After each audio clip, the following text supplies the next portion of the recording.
And I know most of you except Mr. Nieves. Usually I'm part of the media, but today I live on the other side of the bridge from here. So I have roots in this district, and you all have claimed to have roots in this district. I'm interested in the future, but in addressing the future, I want to know a little bit about the past. So I would like to know from each of you what you have done in your past for the future, for the children of this district. Okay, this round of questions will start with Mr. Oxner, will be followed by Mr. Melendez, Mr. Nieves, and Mr. Long. Mr. Oxner. Yeah, process. You know, I've had success with my jobs and economically, but what I've been doing in my personal life, I've been youth minister in small churches. They couldn't afford anybody. I would go look and find churches in this district that needed help, and I would go volunteer my help. So the past 30 years, for the past 17 years in this district, I've been working with underprivileged youth. And one of the reasons I decided to run is that the youth in my youth group right now are graduating high school and they cannot find jobs. The jobs they used to get at McDonald's or Publix are now being filled by adults. There's no jobs for the children, and the children and the youth that I work with, you know, I work with them on a personal level. You know, we can talk about how we fight, and we've been fighting for taxes. I've been fighting for people, and I've been doing that for 30 years on a personal level, and that's what I've done in this district. I live in Osceola County. I went to school in Orange County at Valencia and UCF. I work in Polk County because I'm still the National Guard as a combat medic with the 2nd 116th Field Artillery Unit. I served 2 tours in Iraq, in the beginning of the war in 2003, and also at the end in 2010. I was elected in 2008 to the school board of Osceola County. And those who know, 2008 was when the crash happened.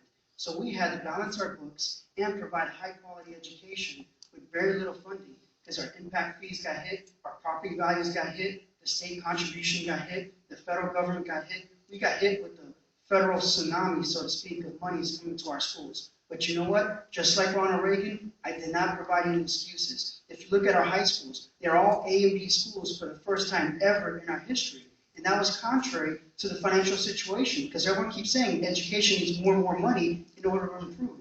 No. When our school district was not building schools in 2008, we laid off our construction department, we laid off our architects, we put new contracts in place that say no vendor can do business with the school district longer than 3 years without competitively pricing. We literally had property insurance companies using our services for 10 years and never bid their contracts. We spent $5 million a year on property insurance. When we bid it out the following year, the contract went down to $3 million. We saved $2 million a year on recurring expenses with using just a competitive marketplace system. And that is something that I want to do is at the federal government level, is looking at ways to have procurement reform that we can actually provide better services to our government. Thank you, Mr. Melendez. Children and what I have done for children in this marketplace, not just helping people in this district. When I was an executive with Bright House Networks, I was very well aware of the issues that Mr. Melendez speaks of within the school system. And I did quite a bit of research and found out that English as a second language were causing some problems in the schools. We have math teachers and science teachers trying to teach Spanish.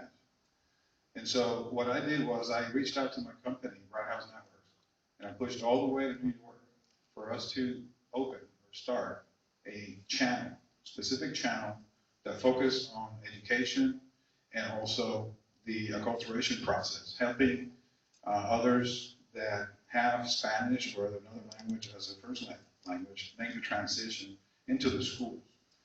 And we were able to put a bilingual language seminar, 10 courses, if you will. Those courses got more views than some of the channels that we had at the time. So I felt very, very proud that I was behind spearheading that proposal and that initiative. And I also feel that there's more work to be done in that area. We need to expand into maths, we need to expand into sciences, and we need to make sure that our learning opportunities are not just in the classroom, but also outside the classroom. One last point, we need more cultural leadership in that area. I reached for sponsorship opportunities, provided sponsorship opportunities for this channel, very, very few corporate leaders were even interested in participating. So they also share responsibility in what we have to do with our children locally. Thank you. Thanks. On an individual basis, for the last 8 years, I'm on the board of directors at UCP. They serve kids with special needs of all different kinds. I've worked with kids, Give Kids a World, terminally ill children, and things like that. But I think what makes our candidacy unique is when the Republicans decided they were in power from 2001 to 2006, and they took the national debt from $5 to $9 trillion. And they didn't secure the borders. They didn't have an energy policy. They didn't have any healthcare policies. Healthcare costs were going out of control. At that time, it was obvious to me that my children, Noah and Natalia, were going to have no future, and their classmates and the people, their generation, future generations, have no future.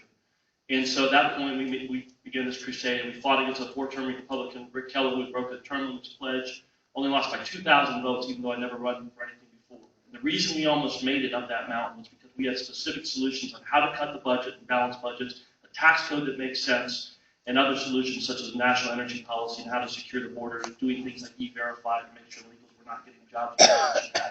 And since then, like I said, I've led rallies, religious freedom rallies. I wrote a book, The Conservative Comeback, to teach the parents of the children what the values were of these men and women that made it so successful, so prosperous, that poor people around the world, it wasn't rich people, poor people from every walk, creed, color, race, religion, flooded this country for opportunity.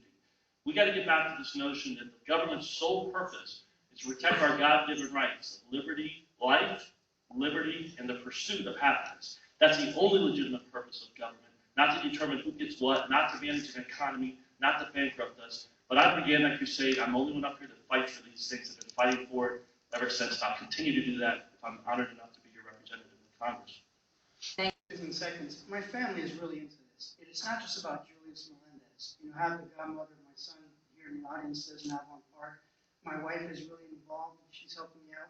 Because I told her, I said, you know, I'm not going to be home. I'm going to be in Washington, D.C. for the majority of the time. And so my wife and I sat down at the computer and looked at the congressional calendar and looked at the obligation and the sacrifice that it would take. So this is something that is really important to me and my family, that the values are important, that we can't just think about balancing the budget without having strong family values. And my family is completely committed to this race. And when you look at what I've done, the stuff I've done hasn't had any political glory. But you can go look at the kids that I've worked with who are 40 years old today and younger, and you can see differences made in individual lives. I don't do what I do because I want any particular glory. I do what I do because it's my values and it's what's right. Thank you.